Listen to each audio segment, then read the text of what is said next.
Saludos, mi nombre es Melanie Lizelot Lora Flores, matrícula 217-1503.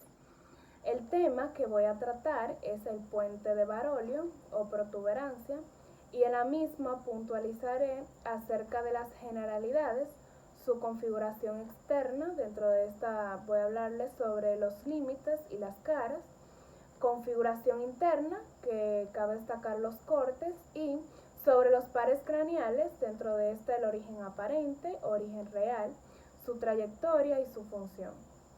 Entonces voy a iniciar hablándoles sobre las generalidades del puente.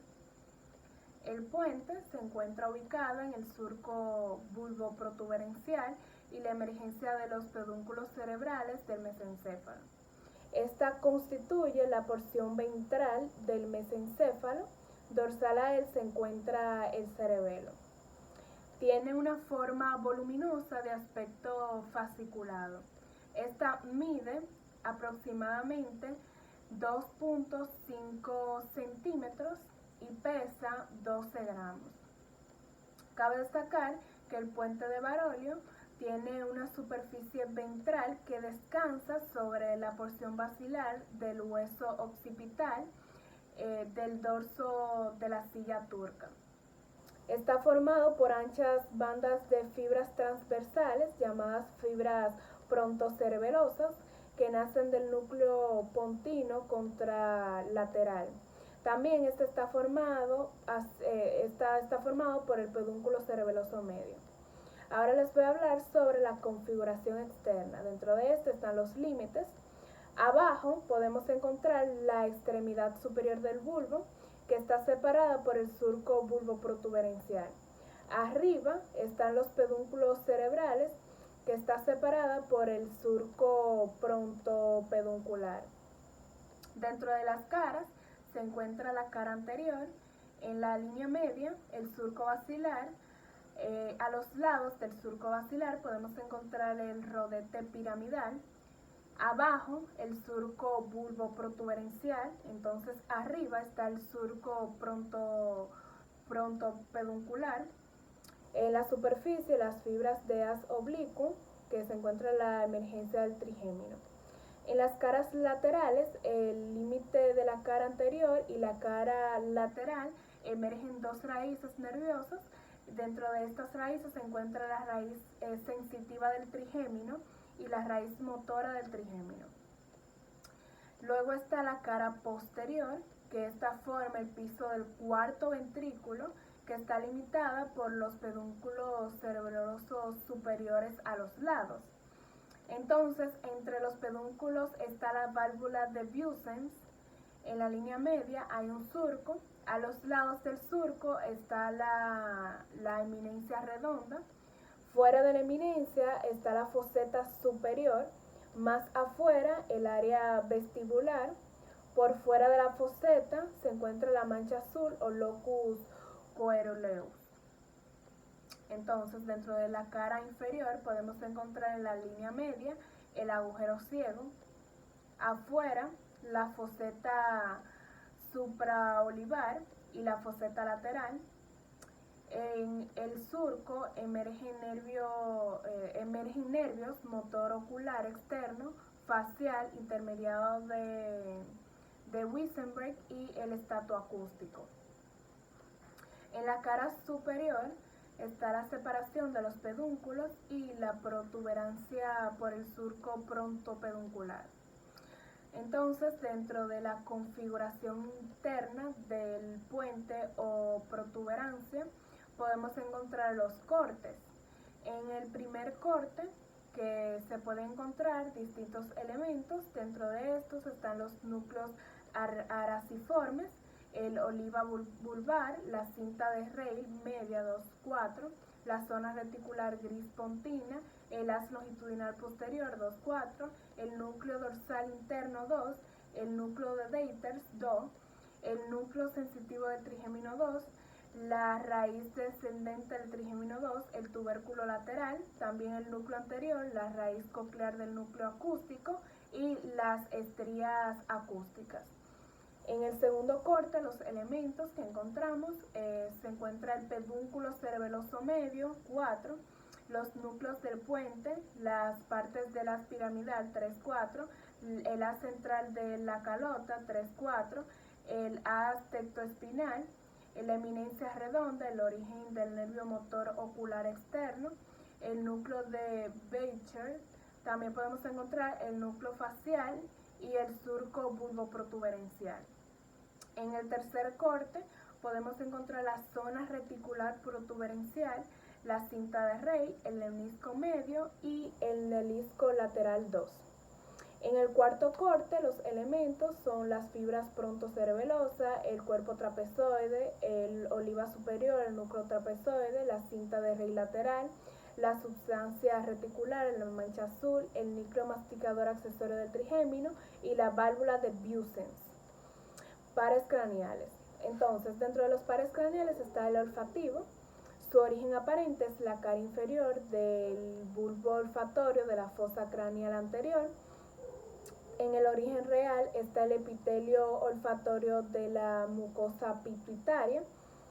Su trayecto es que las fibras nerviosas que surgen de las células bipolares de la mancha amarilla se dispersan en varias direcciones para luego volver a concentrarse en los llamados ramos olfatorios.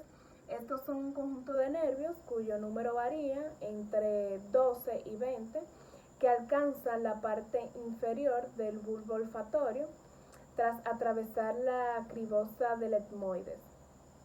Entonces, cerca del nervio olfativo se encuentra también otro tipo de par craneal. Entre estos están los 12 pares craneales, que también son importantes. Aquí se trata de los denominados nervios terminales. Su función es la olfacción por la mucosa nasal del techo de cada cavidad nasal y también las caras superiores del tabique nasal y del cornete superior. Ahora está el segundo par craneal, que también es conocido como el nervio óptico. Su origen aparente es el ángulo anteroexterno del quiasma óptico. Su origen real son las células ganglionares de la retina. Su trayecto es el nervio óptico, mide unos 4 centímetros de longitud en su recorrido desde el ojo hasta las áreas visuales del cerebro. Tradicionalmente se divide en cuatro partes. Dentro de estas podemos encontrar el segmento intraocular, el intraorbitario, el intracanicular y el intracraneal. Entonces, todos estos segmentos del nervio óptico van atravesando distintas zonas del cráneo, como la zona cribosa de los ojos o el agujero óptico en la base del cráneo. Entonces, en su recorrido para transmitir la información visual, usan todas estas zonas que mencioné anteriormente. La función de este par craneal es la visión de la retina. Dentro de estas podemos encontrar los núcleos geniculados laterales del tálamo. El tercer par craneal, también conocido como motor ocular u oculomotor. Su origen aparente es el borde interno del pedúnculo cerebral. Su origen real es la sustancia gris que rodea el acueducto del silvio a nivel del tubérculo cuadrigémino anterior del mesencéfalo. Su trayecto es que tras salir del tronco del encéfalo, este nervio se dirige hacia afuera en sentido ascendente, pasa cerca de la arteria cerebral posterior y de la arteria cerebelosa superior, antes de subir por la cima del nervio patético. Entonces, en su parte final, se divide en dos ramas terminales. Dentro de estas ramas terminales podemos encontrar la rama terminal superior, que controla el músculo recto superior del ojo y la elevación del párpado superior. También está la rama terminal inferior, que por otro lado controla el recto interno y el inferior del oblicuo menor. La función de este par craneal es motor para 4 de los 6 músculos intrínsecos del ojo, recto superior, inferior y medial, oblicuo inferior, elevador del párpado superior. También se encarga de la inervación parasimpática para el esfínter de la pupila, el músculo iridoconstrictor, que produce la constricción de la pupila, la miosis, y para los músculos ciliares del cristalino, que se encargan de la acomodación del cristalino. El cuarto par craneal, que este es conocido como el nervio patético o el nervio troclear, este tiene su origen aparente, que es a los lados del freno de la válvula de Bussens. Su origen real es el núcleo del casquete peduncular a los lados de la línea media, por debajo y fuera del acueducto de Silvio. Está el mesencéfalo abajo del tercer par craneal. Es el trayecto de este par craneal, el nervio patético rodea por los laterales a los pedúnculos cerebrales y se dirige hacia la zona conocida como seno cavernoso. Cuando atraviesa su pared externa, se coloca entre el nervio oftálmico y el motor ocular común. Entonces, tras pasar por el exterior del anillo de zinc, acaba en el músculo oblicuo mayor de los ojos al que controla. La función de este par craneal es motora del músculo oblicuo superior, que ayuda a girar el ojo hacia abajo y hacia adentro. Entonces, ahora les voy a hablar sobre el quinto par craneal, que es también conocida como el nervio trigémino. Su origen aparente es la parte lateral de la protuberancia anular. Dentro de su origen real se encuentran las raíces sensitivas del ganglio de Gasser y motora de los núcleos masticadores principal y también de los núcleos masticadores accesorios. El trayecto de este par craneal es que las dos raíces de este nervio se dirigen juntas hacia el borde superior del peñasco, atravesándolo por la cortadura de Gruber. Más tarde, la rama sensitiva forma un plexo triangular que desemboca en el ganglio de Gasser. La raíz motora, por otro lado, se desliza por debajo de la raíz sensitiva. Más tarde pasa por debajo de otro ganglio conocido como el de Glasser, para por último incorporarse en la rama maxilar inferior. La función de este par craneal es la sensibilidad de la córnea, también que conforma la piel de la frente, el cuero cabelludo, los párpados, nariz, la mucosa de la cavidad nasal y los senos paranasales. También esta se encarga de la sensibilidad de la piel de la cara sobre los maxilares, incluido el labio superior, los dientes superiores, la mucosa de la raíz, los senos maxilares y también el paladar. Se encarga de la movilidad de los músculos, de la masticación, el músculo miloioideo, el vientre anterior del músculo digástrico, el músculo tensor del velo del paladar, el músculo del tímpano. También se encarga de la sensibilidad de la piel de la mandíbula, incluido el labio inferior, los lados de la cabeza, los dientes inferiores, la articulación temporomandibular, la mucosa de la boca y los 2/3 anteriores de la lengua. El sexto par craneal, que también es conocido como el motor ocular externo o abducens, su origen aparente es el surco bulboprotuberencial arriba de las pirámides anteriores. Su origen real es el núcleo protuberencial al nivel de la eminencia redonda del puente. El trayecto de este par craneal es que a partir de su origen aparente, este nervio se introduce en el seno cavernoso y lo recorre hasta la carótida interna. Luego atraviesa el anillo de zinc hasta introducirse en la órbita a través de la hendidura esfenoidal.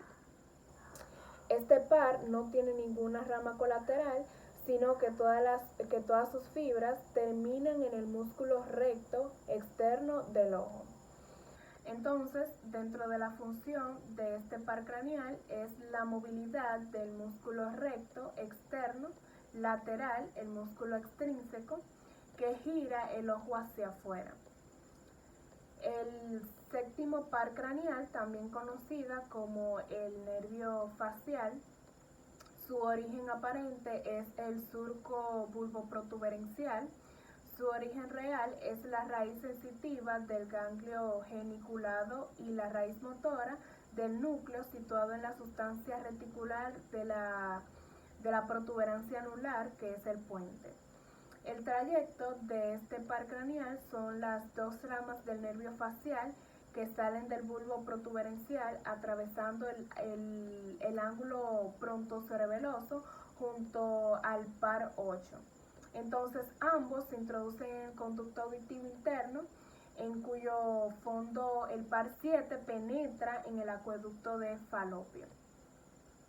Entonces este es uno de los pares más complejos, siendo dividido generalmente en 3 segmentos. Estos segmentos son el laberíntico, el timpánico y el mastoideo. En su final normalmente se distingue entre la rama temperofacial y la cervicofacial. La función de este par craneal es la movilidad para los músculos de la expresión facial, el orbicular de los párpados, orbicular de los ojos, y el cuero cabelludo, el músculo occipital y auricular. También inerva el músculo del estribo del oído medio, el músculo esteloideo y el vientre posterior del músculo digástrico. Entonces, justo de los 2/3 anteriores de la lengua, el suelo de la boca y el paladar blando.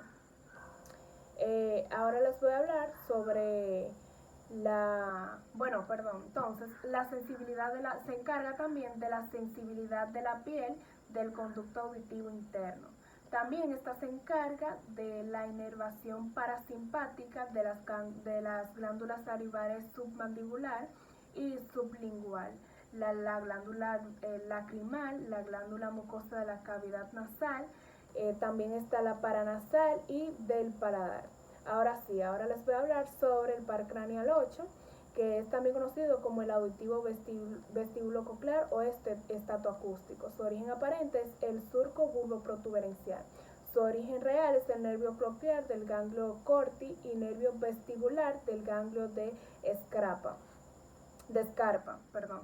Entonces, el trayecto es que a partir del conducto auditivo interno, el nervio viaja hasta el lateral del surco bulboprotuberencial, donde se relaciona con el nervio facial tras pasar a través del ángulo frontocerebeloso. La función de este par craneal es la sensibilidad vestibular de los conductos semicirculares membranosos o trículo y sáculo relacionado con la posición del movimiento de la cabeza, o sea, esto se encarga de dar el equilibrio.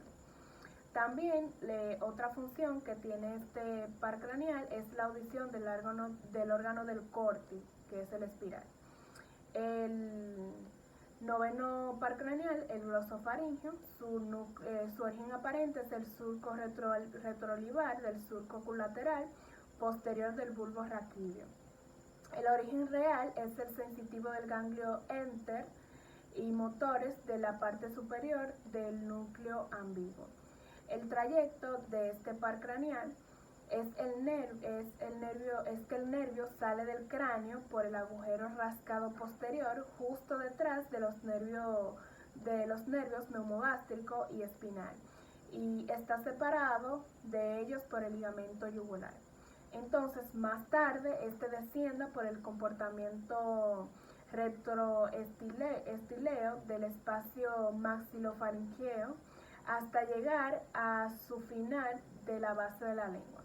La función de este par craneal es la movilidad del músculo estilofaringeo que ayuda a la deglución y también al cierre del epiglotis.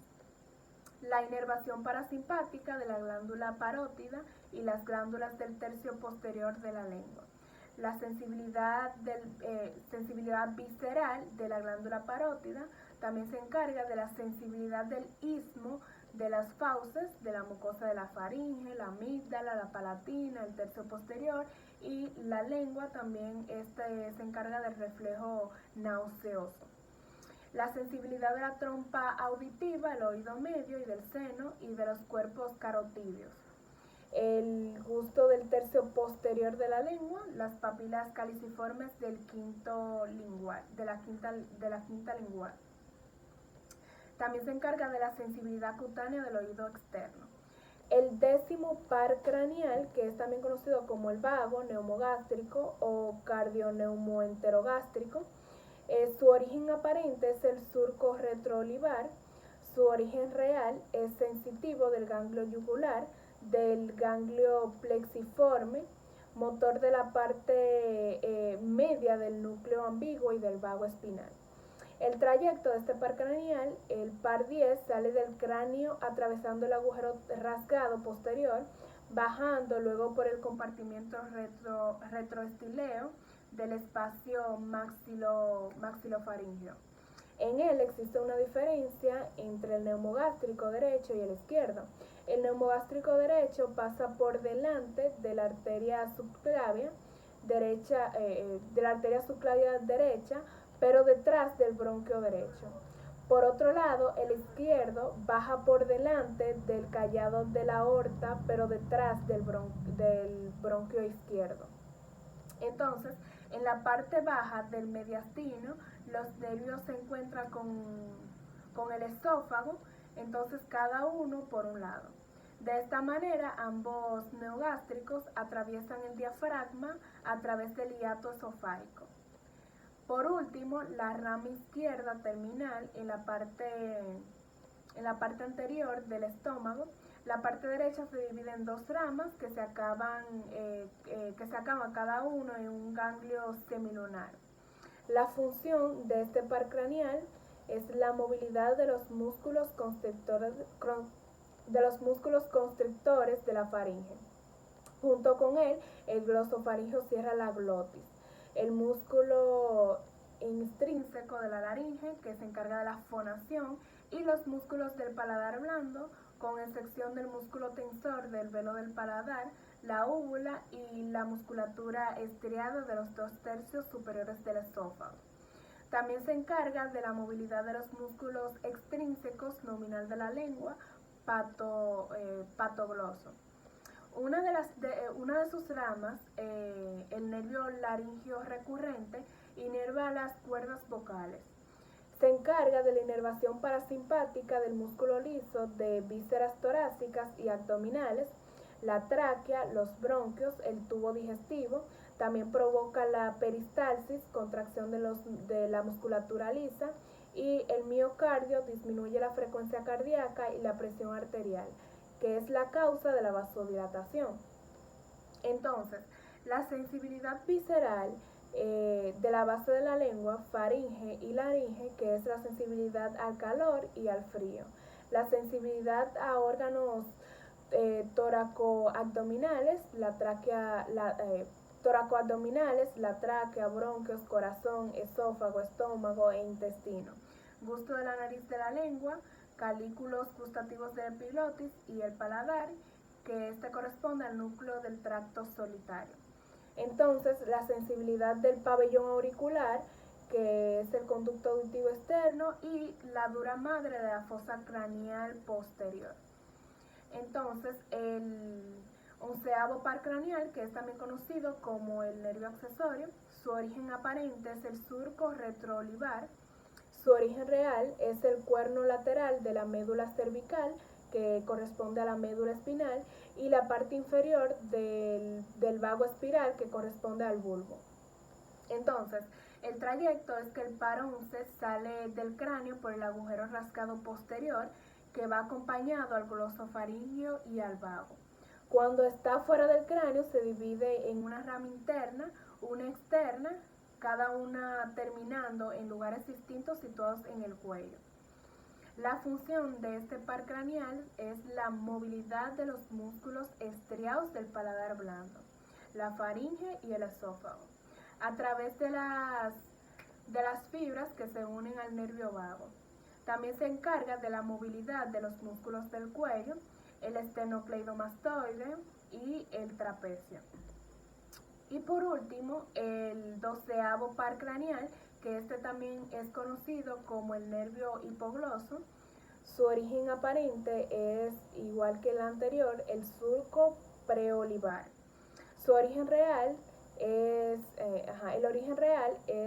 que el ala blanca interna del bulbo raquídeo, abajo del suelo del cuarto ventrículo, arriba del trígono del hipogloso, el tubérculo hipogloso. Entonces, el trayecto de este par craneal es que el par 11 sale del cráneo a través del agujero condilio anterior, el par 12, perdón, condilio anterior, para luego descender por el compartimento retroestileo del espacio maxilofaríngeo. Al finalizar este trayecto llega al borde de la lengua donde termina. Entonces, la función del par craneal número 12 es la movilidad de los músculos intrínsecos, con excepción del patogloso, y extrínseco el estigloso, hipogloso y el genigloso de la lengua. También se encarga de la movilidad general de los músculos hiloides del C1 y C2, la sensibilidad general retrospectiva de esta y para la dura madre de la fosa posterior del C2 que pertenece al ganglio sensitivo del C2. Gracias por escuchar el video.